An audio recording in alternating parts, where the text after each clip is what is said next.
सारे important stocks. वैसे इतनी एग्जॉस्टिव लिस्ट है कि अभी शुरू करा तो सीधा सौदा भी खत्म हो जाएगा। मुझे लग रहा है मैं 3:30 तक कंटिन्यू कर सकती हूँ। तो जो इंपॉर्टेंट वाली है सुबह सुबह जानने वाली वो बताइए। Good morning. Good morning. UltraTech cement और इंडिया सीमेंट रेडार पर रहेगा। देखिए जून में जब इंडिया सीमेंट में अल्ट्राटेक ने राकेश दमानी का हिस्सा खरीदा था तब ये सुबोगाहट और जोर पकड़ रही थी कि शायद और स्टेक खरीदेंगे या नहीं। अब इवेंचुअली वो हो चुका है। कल की एक बोर्ड बैठक में उन्होंने निर्णय ले लिया है कि 32.72% हिस्सेदारी जो बची हुई है वो अल्ट्राटेक दरअसल इंडिया सीमेंट में खरीदता हुआ दिखाई देगा। इसमें ध्यान रखिएगा प्रमोटर एन श्रीनिवासन का पूरा स्टेक और उनके जो बाकी एसोसिएट्स हैं उनका स्टेक खरीदते वो दिखाई देंगे।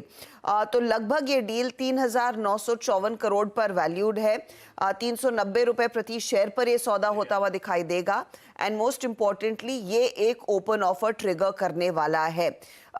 यहाँ पर जो रफ कैलकुलेशन कह रहा है कि ईवी पर टन के लिहाज से करीब $110 प्रति टन पर यह डील वैल्यू की जा रही है। ध्यान रखिएगा जून में जब वो सौदा हुआ था, जब अल्ट्राटेक ने इनफैक्ट राकेश दमानी से वो 22.77% हिस्सेदारी खरीदी थी, वो 268 रुपए प्रति शेयर पर हुआ था।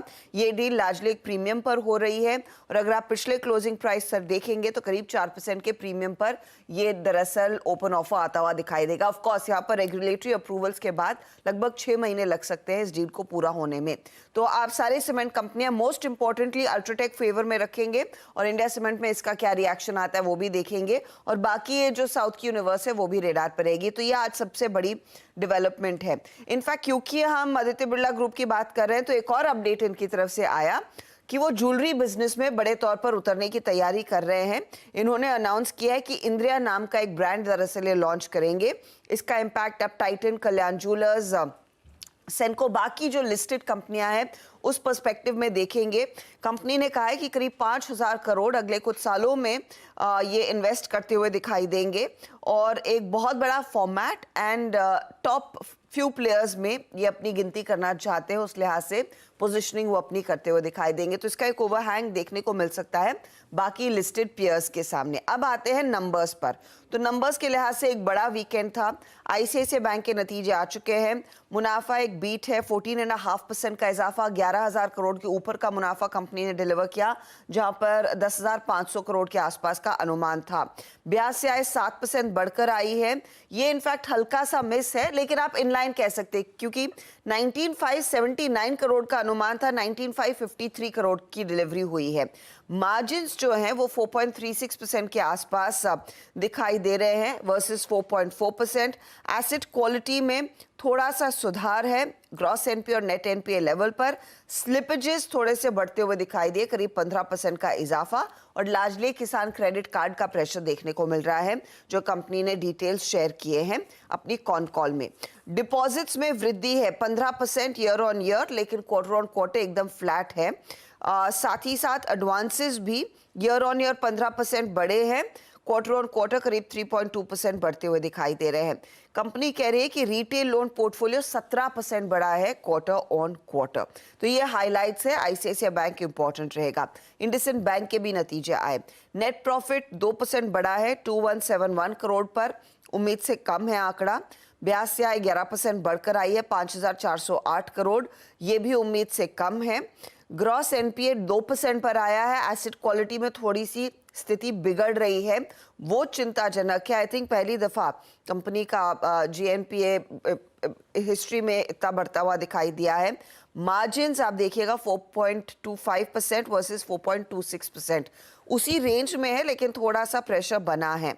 पंजाब नेशनल बैंक के नंबर्स पर भी आज मार्केट रिएक्ट करेगा और पीएनबी के नंबर्स से ज्यादा गाइडेंस ज्यादा इंटरेस्टिंग है।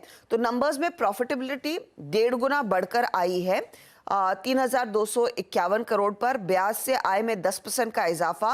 एसेट क्वालिटी अगर आप देखिए 0.77% से बढ़कर 0.89% ग्रॉस एनपीए आया है। नेट एनपीए से कोई कंप्लेन नहीं है, 5% से कम है, वो बेहतर हुआ है। FY25 के लिए कंपनी कहती है ग्रॉस एनपीए रेशियो 4 से 5% वो मेंटेन करते हुए दिखाई देंगे। And most importantly credit cost 0.5% के नीचे होगी जो पहले करीब 1% के नीचे थी। ये कमेंट्री इंपॉर्टेंट है पंजाब नेशनल बैंक के लिए। इसके अलावा आप एनटीपीसी पावर ग्रिड के नंबर्स पर रिएक्शन देखेंगे। एनटीपीसी के केस में प्रॉफिटेबिलिटी 11% बढ़ी, रेवेन्यू 13.5% बढ़ा है। पावर ग्रिड के लिए मुनाफा, रेवेन्यू, एबिटा थोड़ा सा वीकनेस देखने को मिली है। डॉक्टर रेड्डीज के नंबर्स आ गए, यूएस और इंडिया बिजनेस से पुश मिला है। स्टॉक स्प्लिट का ऐलान 1:5, तो ये सभी चीजें हैं जो आज रेडार पर रखेंगे।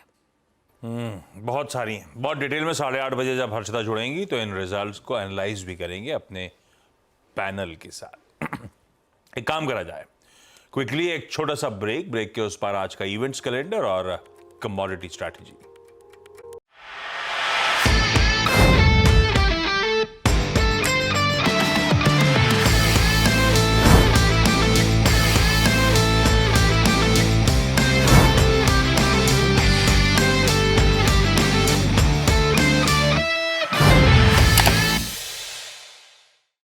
बता दें कि मनी कंट्रोल पर दिए गए विचार एक्सपर्ट्स के अपने निजी विचार होते हैं।